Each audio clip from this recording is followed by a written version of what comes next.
नमस्कार विद्यार्थी मित्रांनो, ग्लोबल ऑनलाईन मराठी चॅनलवरती सर्वांचं स्वागत आहे.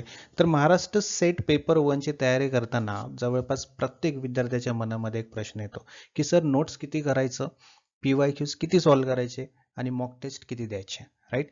बट ऑनेस्टली जर सांगायचं झालं तर बरेच विद्यार्थी इथं कन्फ्यूज होतात. त्यांना वाटतं की नोट्स वाचलं तर सर्व काही होतं, PYQs केलं तरीही पुरेसं आहे किंवा मॉक टेस्ट दिलं की त्याच्यातून प्रिपरेशन होतं आणि त्यांना वाटतं की माझं प्रिपरेशन खूप चांगलं चाललेलं आहे. बट खरा प्रश्न इथे येतो की यापैकी नेमकं मार्क्स कोण वाढवून देणार आहे?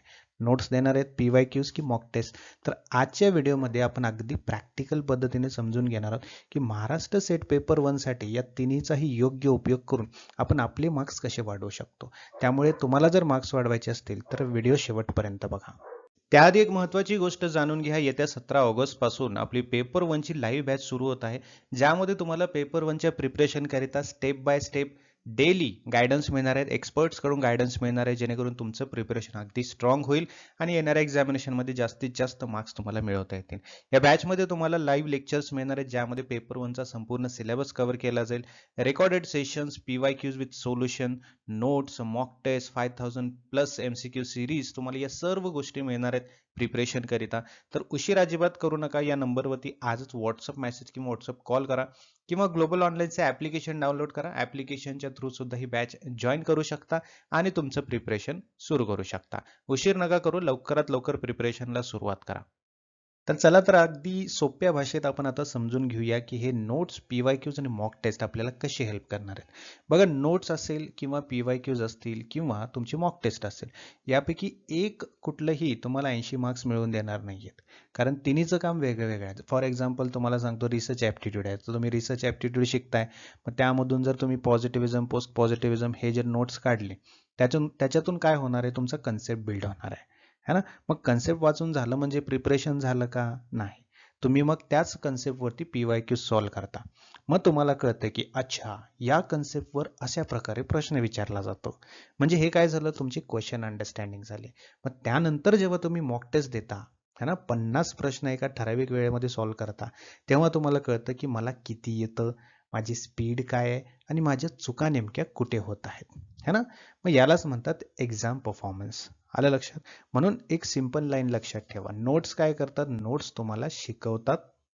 PYQs काय करतात? PYQs तुम्हाला परीक्षा समजवतात आणि मॉक टेस्ट हे तुम्हाला परीक्षा द्यायला तयार करतात. तर वन बाय वन आपण जरा व्यवस्थितपणे समजून घेऊया. नोट्स आपण सगळ्यात आधी बघूया, है ना? सगळ्यात पहिलं म्हणजे नोट्स. बघा, महाराष्ट्र सेट पेपर 1 साठी नोट्स का महत्वाचं आहे, है ना? इथे सगळ्यात मोठी चूक करतात विद्यार्थी, नोट्स बनवण्यामध्ये आणि त्याला वाचण्यामध्ये खूप वेळ घालवतात. फॉर एक्झाम्पल, तुमचे एका टॉपिकचे 30 पेजेसचे नोट्स आहेत. स्टुडंट ते काय करतात, 2-3 वेळा वाचतात, हायलाईट करतात, अंडरलाईन पण करतात, कधी कधी पुन्हा नवीन नोट्स बनवतात. पण त्याला त्या टॉपिकवर प्रश्न जर विचारला तर आन्सर आठवत नाही, है ना?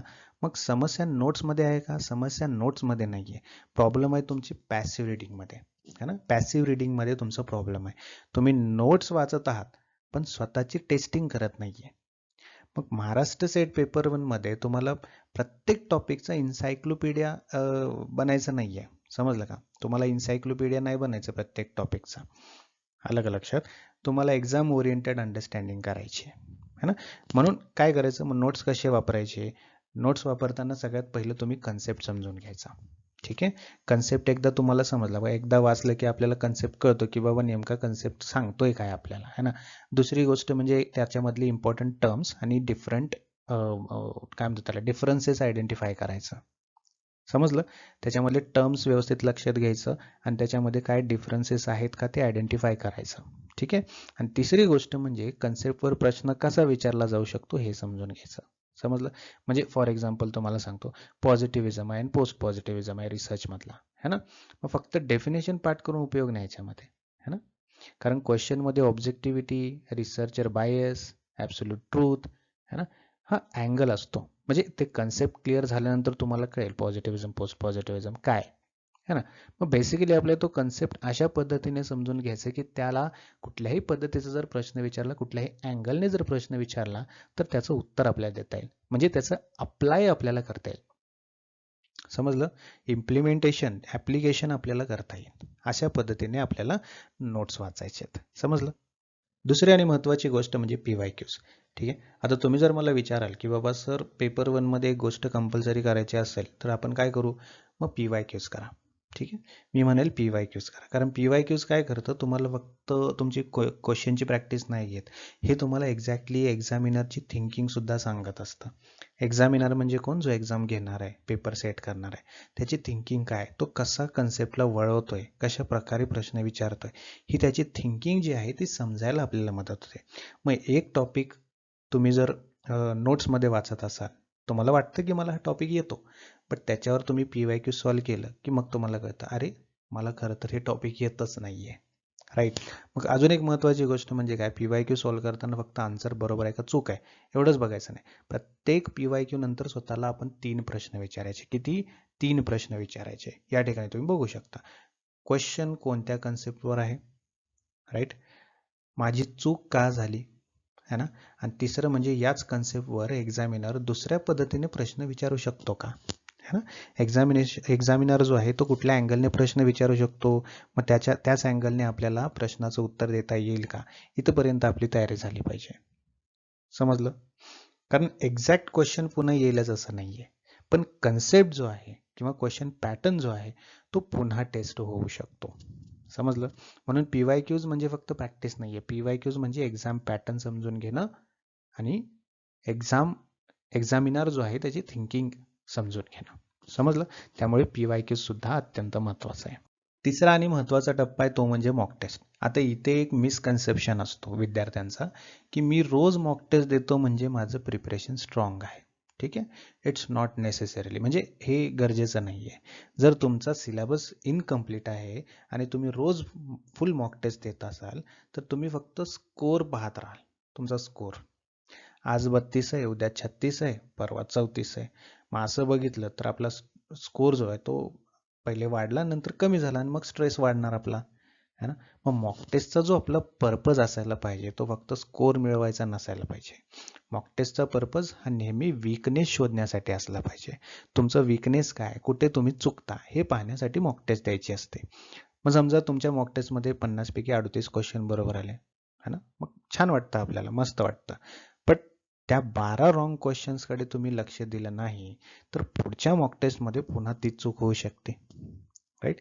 म्हणून मॉक टेस्ट दिल्यानंतर तुम्हाला एक प्रोसेस ठेवायची आहे. ती प्रोसेस तुम्हाला स्क्रीनवरती पण दिसत असेल, है ना? पहिले मॉक टेस्ट द्यायची, परफॉर्मन्स ॲनालिसिस करायचं, है ना? कसा परफॉर्म करतोय मी, चूक कुठे झाली ते बघायचं, चूक आयडेंटिफाय करायचं आणि काय चूक झाले ते सुधारवायचा प्रयत्न करायचा. ठीक आहे. आणि पुन्हा टेस्ट द्यायची आणि बघायचं की ती चूक होते का. समजलं? ही प्रोसेस फॉलो कराल तर काहीच अडचण येणार नाही, है ना? कारण स्कोर तुम्हाला फक्त रिझल्ट सांगतो आणि जे ॲनालिसिस करता ते तुम्हाला इम्प्रूव्ह करतं. समजलं? तर तुम्हीच ठरवा आता तुम्हाला तिथेच लूपमध्ये राहायचं आहे की इम्प्रूव्ह करून पुढे जायचं आहे. ठीक आहे. आता येऊ आपण मेन मुद्द्यावरती, notes versus PYQs versus mock test, है ना? What actually gives marks. कोण तुम्हाला मार्क्स देणार आहे नेमकं? तर याच्यामध्ये एक महत्त्वाची गोष्ट तुम्ही लक्षात ठेवायचं, याच्यामध्ये ट्रूथ असं आहे की नोट्स जे आहेत ते तुम्हाला नॉलेज देतात.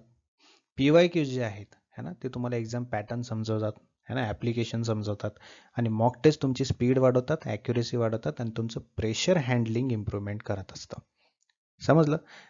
पण मार्क्स कधी वाढतात? जेव्हा हे तिन्ही एकत्र काम करतात. राईट. आता एक एक्झाम्पल सांगतो. समजा टीचिंग ॲप्टिट्यूडचा एखादा टॉपिक तुम्ही शिकलात, है ना? तुम्ही नोट्स तयार केलात. तुम्ही कन्सेप्ट समजून नोट्स तयार केलात. नोट्स नेहमी वाचता, त्याच्यातून कन्सेप्ट क्लिअर होतो. मग त्याच कन्सेप्टवरती तुम्ही PYQs प्रॅक्टिस केलात, है ना? PYQs प्रॅक्टिस केल्यानंतर तुम्हाला मिस्टेक कळाली, जिथे चूक झाली ती आयडेंटिफाय केली. बरोबर आहे? त्यानंतर तुम्ही काय केलात? आता तुम्ही मॉक टेस्ट दिली. ओके. मग मॉक टेस्टमध्ये त्याच टॉपिकवरती मिक्स्ड क्वेश्चन तुम्ही सॉल्व केले, है ना? मग तुम्ही पुन्हा ॲनालिसिस केलं. ॲनालिसिस केल्यानंतर तुम्हाला चुका कळल्या, है ना? मग ते रिवाईज होऊ नये म्हणून तुम्ही ती चुका सुधारल्या आणि परत तुम्ही मग मॉक टेस्ट दिली. हा रिपीट सायकल जर तुम्ही केला तेव्हाच तुमचे मार्क्स इम्प्रूव्ह होणार, है ना?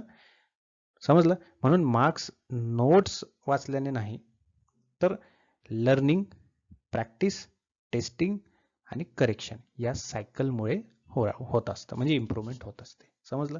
म्हणजेच तुम्ही काय करायचंय, नोट्स पण, त्यानंतर PYQs, mistake, mock and analysis हा स्टेप किंवा हा फॉर्म्युला जर फॉलो केलात तुमचे मार्क्स नेहमी इम्प्रूव्ह होत राहणार. समजलं? आणि या व्यतिरिक्त तुम्हाला काही अडचण असेल तर मला विचारू शकता. आणि तुम्हाला नोट्स कुठे आहेत, PYQs कुठे आहेत, मॉक टेस्ट कुठे आहे, हे पाहिजे असेल, हे माहिती नसेल तर आपल्याकडे सर्व अवेलेबल आहे. ठीक आहे. आणि एक गोष्ट विसरू नका, येत्या 17 ऑगस्ट पासून पेपर 1ची लाईव्ह बॅच जी आहे आपली सुरू होत आहे. यामध्ये पेपर 1चा संपूर्ण सिलेबस तुमचा कव्हर केला जाईलच. तुमचे कन्सेप्ट सुद्धा क्लिअर होतील, तुमची प्रॅक्टिस सुद्धा होईल आणि काहीही अडचण असेल तर तुम्हाला एक्सपर्ट्सला विचारून ते सॉल्व्ह सुद्धा करता येईल.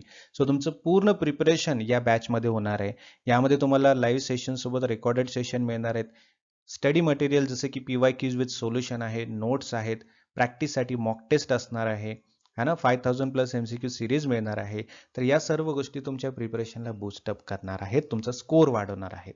सो आजच या नंबरवरती व्हॉट्सअप मेसेज किंवा व्हॉट्सअप कॉल करा आणि प्रिपरेशनला सुरुवात करा, किंवा ग्लोबल ऑनलाईनचं ॲप्लिकेशन डाउनलोड करा. ॲप्लिकेशनच्या थ्रू सुद्धा तुम्ही बॅच जॉईन करू शकता आणि प्रिपरेशनला सुरुवात करू शकता. ॲप्लिकेशनच्या थ्रू कसं करायचं बघा, प्ले स्टोअर सगळ्याच्या मोबाईलमध्ये असतं. प्ले स्टोअरवरती जायचं, ग्लोबल ऑनलाईन सर्च करायचं, हे ॲप्लिकेशन दिसेल तुम्हाला. डाउनलोड करायचं, ओपन करायचं. ओपन केल्यानंतर इथे खाली बघा, इथं स्टोअर सेक्शन आहे. त्या स्टोअर सेक्शनवर क्लिक केलं की एक सर्च बॉक्स ओपन होईल. त्यावरती क्लिक करायचं आणि सर्च करायचं, टाईप करायचं MS सेट 2026 पेपर 1 हा कोर्स तुम्हाला दिसेल. त्यावरती क्लिक करायचं. जॉईन नाव ऑप्शन दिसेल, जॉईन नाव करायचं, फीस पे करायची आणि प्रिपरेशनला सुरुवात करायचं.